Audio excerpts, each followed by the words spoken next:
தமிழ் சினிமால ஒரு காலத்துல முன்னணி நடிகரா இருந்தவர் தான் நெப்போலியன். அவரோட மகனுக்காக சினிமா உலகத்தையும் அரசியல் வாழ்க்கையை விட்டுட்டு அமெரிக்கால இன்னைக்கு ஒரு ஐடி கம்பெனி நடத்திட்டு வராரு. ஐடி கம்பெனி மட்டும் இல்ல, கூடவே விவசாயமும் பண்ணிட்டு வராரு.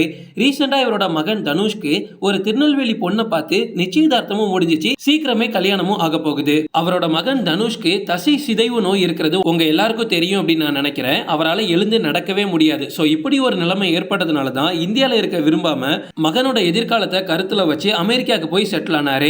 இந்த நோயால பாதிக்கப்பட்டவங்க 10 வயசுக்கு மேல நடக்க முடியாம போயிருவாங்க. இவங்க உயிரோட இருக்கிறதே ஒரு மிகப்பெரிய விஷயமா தான் பார்க்கப்படும்.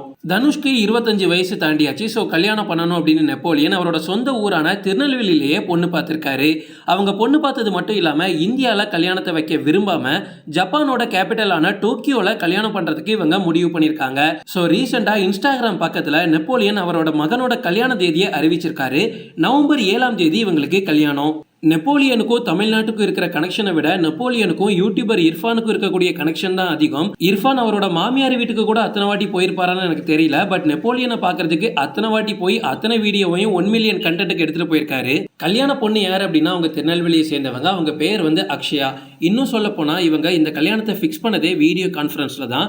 வீடியோ கால் மூலமா தான் திருநெல்வேலிக்கு கால் பண்ணி பொண்ணு எல்லாத்தையும் வீடியோ கால்லயே பார்த்து கல்யாணத்தையும் ஃபிக்ஸ் பண்ணிருக்காங்க. நெப்போலியனோட மகனுக்கு வந்து ஏரோப்ளேன் டிராவல்லாம் பண்ண முடியாது. அதுல நிறைய பிரச்சனை இருக்கு. சோ தனுஷை எப்படி கூட்டிட்டு போறாங்க அப்படின்னா அவரோட சொந்த சொகுசு கப்பல்ல தான் இவங்க டோக்கியோக்கே போக போறாங்க.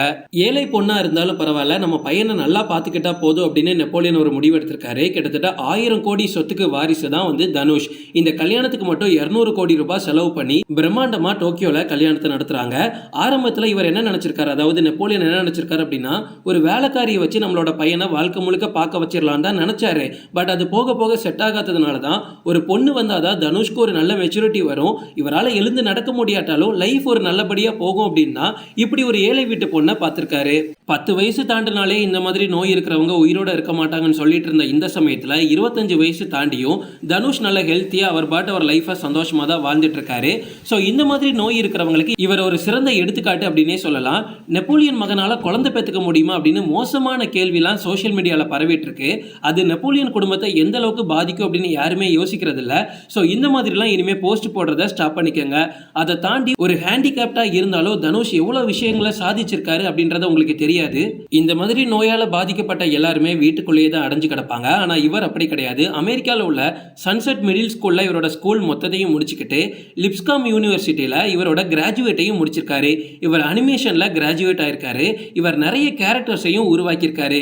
ஸோ தனுஷ் ஒன்றும் சாதாரணமான ஆள்லாம் கிடையாது. அவரோட நோயையும் எதிர்த்து சில விஷயங்கள் அவர் லைஃப்ல பண்ணியிருக்காரு. ஸோ அதை பத்தி நீங்க சோஷியல் மீடியால போஸ்ட் போடுங்க. அதை விட்டுட்டு அவருக்கு குழந்தை பிறக்குமா பிறக்காதா அப்படின்றதெல்லாம் உங்களோட கவலை கிடையாது. தமிழ் சினிமாக்குள்ள புது நெல்லு புது நாத்து அப்படின்ற படத்தின் மூலமா தான் நெப்போலியன் வந்து இன்ட்ரோ ஆகிறாரு. அதுக்கப்புறமா 70 படத்துக்கு மேல இவர் நடிச்சிட்டாரு. அது மட்டும் இல்ல, KN நேருவோட ரிலேட்டிவ் வந்து இவர். ஸோ அரசியலையும் இவர் விட்டு வைக்கல. நெப்போலியன் வந்து மன்மோகன் சிங் அமைச்சரவையில மத்திய சமூக நீதி அமைச்சராகவும் பொறுப்பா இருந்திருக்காரு.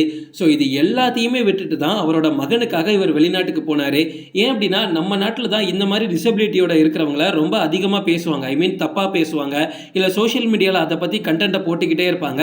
பட் ஃபாரின்ல இதை நார்மலாக தான் பார்ப்பாங்க. அப்படின்னா அங்கே ஒரு ஐடி கம்பெனி நடத்திட்டு விவசாயத்தையும் பார்த்துக்கிட்டு நெப்போலியன் ஒரு சந்தோஷமான வாழ்க்கையை வாழ்ந்துட்டு இருக்காரு. ஸோ இனிமேல் தனுஷ்குன்னு ஒரு தனி குடும்பம் இருக்க போகுது. ஒரு குடும்ப தலைவராக மாற போறாரு. அவர் அந்த வாழ்க்கையை ரொம்ப சந்தோஷமா வாழணும் அப்படின்னு எல்லாருமே பிளஸ் பண்ணலாம். ஓகே ஃப்ரெண்ட்ஸ், இதோட நான் இந்த வீடியோ முடிச்சுக்கிறேன். இன்னொரு இன்ட்ரெஸ்டிங்கான வீடியோவில் நம்ம சந்திக்கலாம். Stay tuned.